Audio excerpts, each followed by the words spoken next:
Yo, magluluto ako ngayon. Ano naman yan, G? Emperor Small. Emperor Small? Ba't hindi large?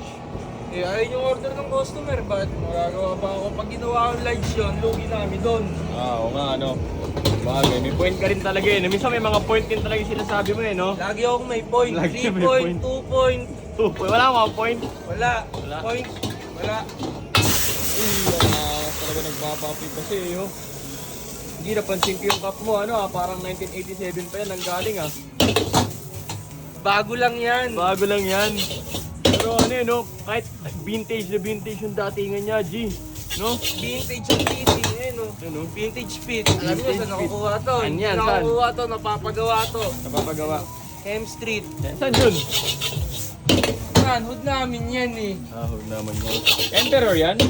Pero to, chill ka lang. Sige lang. Wait ka lang ha. Ito lang ha. Sige. Emperor fried rice. Ayos ah. Hindi na kulay green yung emperor nyo? Kulay green yan. Kulay green yan. Medyo maputla lang, no? Oo. Ayos ah.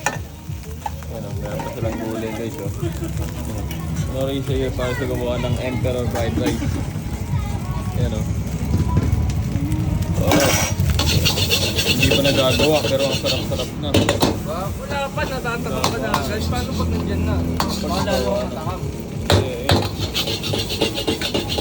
Wow. Kailangan talaga malakas yung apoy. Oo, kasi pinapatuyo mo yun. Baka saan ang itlog yung kanin ngayon, papatuyo mo. Para yung linamnam ng ano, itlog, makakuha ng kanin. Science ba yun? Science? Oo, science yun. Science yun, ang galing. Wala ka nun, hindi ka pwede magluto ng fried rice. Kaya guys, gusto nyo matuto. Ang dami nagpipm sa atin, nagpapaturo magluto ng fried rice.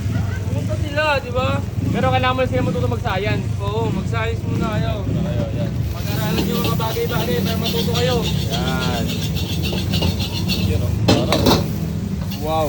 Diba? Kaninang malagkit. Oh. Wala nang lagkit, no? Wala nang lagkit. Sarap. Oh. Tama, bossing.